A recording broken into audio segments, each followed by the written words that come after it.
Mapagpalang umaga po sa ating mga taga-subaybay sa Rainbow Game Farm. Ngayong umaga po pupunta po kami sa farm. Ipapakita po namin sa inyo yung aming pong farm. Para po, samahan niyo po ako. Ito po pala yung aking alaga ko pong manok sa aking likod bahay. Ipapakita ko po sa inyo ang ilang bago po naming acquire na bloodline, ang Kanawayon po, at saka po yung aming ilang sweater at gray. Pero saka ko po ikwento sa inyo susunod ng mga araw. Ito po kasi. Yung Kanawayon.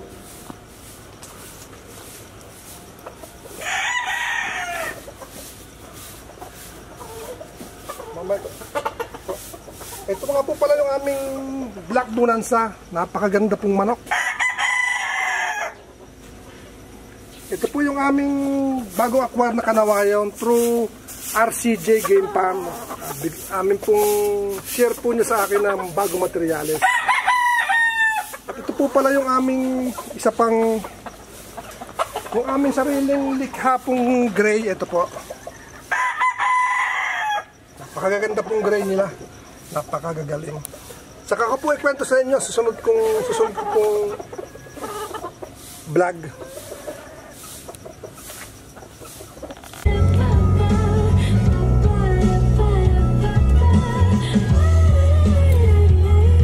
Ito, nasa farm na po namin. Welcome po kayo sa aming farm, ang Rainbow Game Farm po.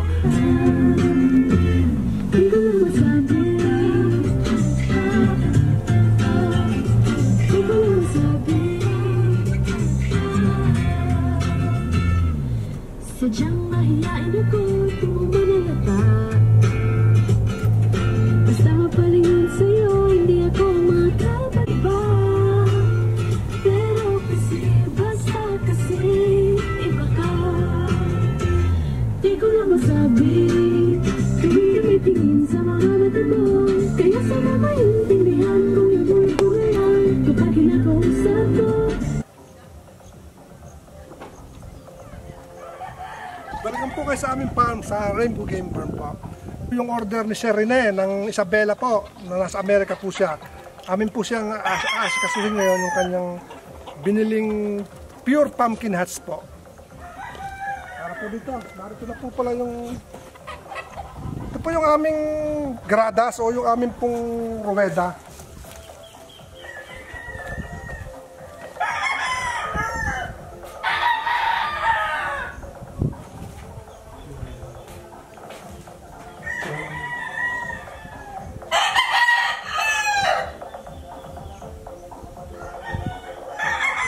Amin pong talian ng mga broodstag, cord area po ng karamihan po itong mga broodstag.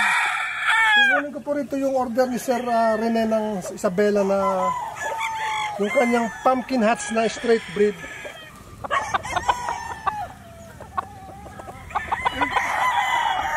Ito sir, ito po yung napili namin sa inyong Sir Rene ng USA.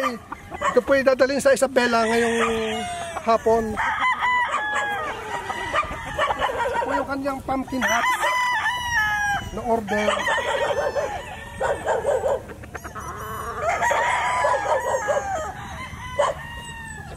Atin pong kukuhanin.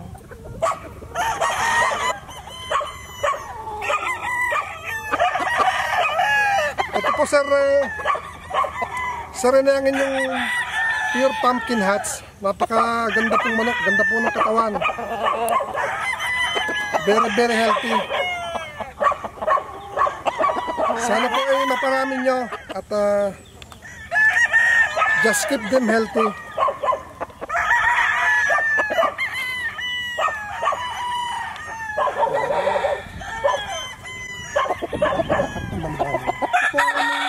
Ito po ang aming Boston Roundhead.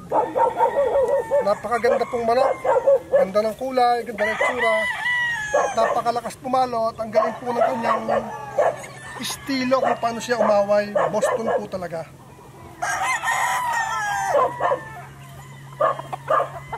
Ito naman po yung aming Ito po yung aming Golden Boy sweater. Napakaganda pong manok. Ganda ng kulay. Yan po yung golden boy sweater. Yan po yung aming golden boy sweater. Tingnan nyo po. Ito po. Medyo lugo na po sila. Napakaganda po. Ano, ganda ng kulay. Perfect po. Ito po yung aming golden boy sweaters. Marami po tayong available na ganito sa gusto po mag-acquire ng aming mga sweaters. Ito yung forma nila.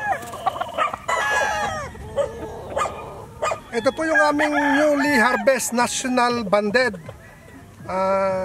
Sila po ay nasa almost 250. Ka-harvest lang natin po sila. Ito po yung kung aming white Boston. Papakita ko po namin sa inyo yung aming white Boston. Ito po yung ganda ng pagkamanok.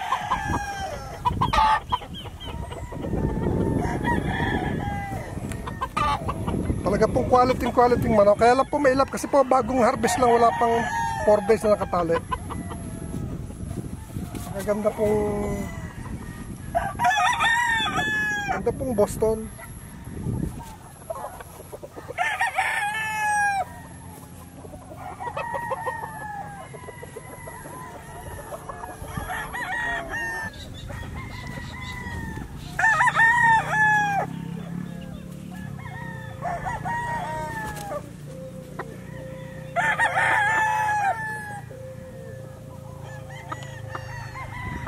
Ito po naman yung aming mga Gilmore hats.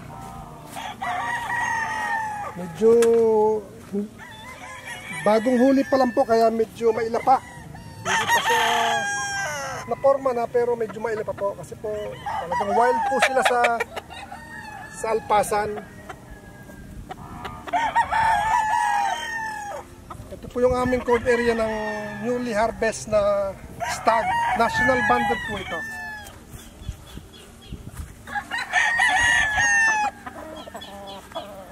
Ito po, Boston Roundhead. Ito po aming Boston Roundhead. Napakaganda pong manok. Saka napaka-healthy po kasi po bihira po ang aming na-harvest dito nagkakasakit. Sadya po halos puro healthy.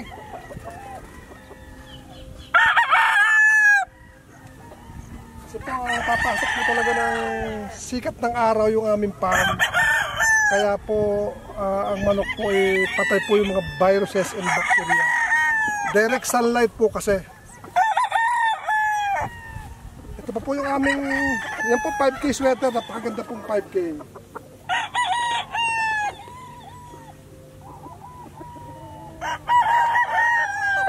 Saka ito po,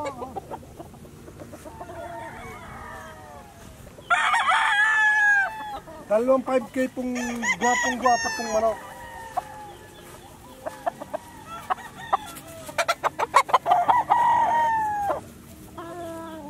Broodstag po, broodstag. Napaka-pogi pong 5K sweater.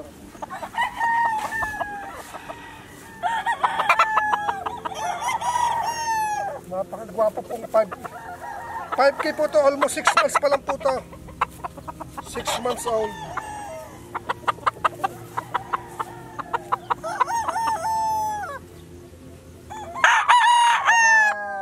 Ganda pong manok at napaka-healthy po.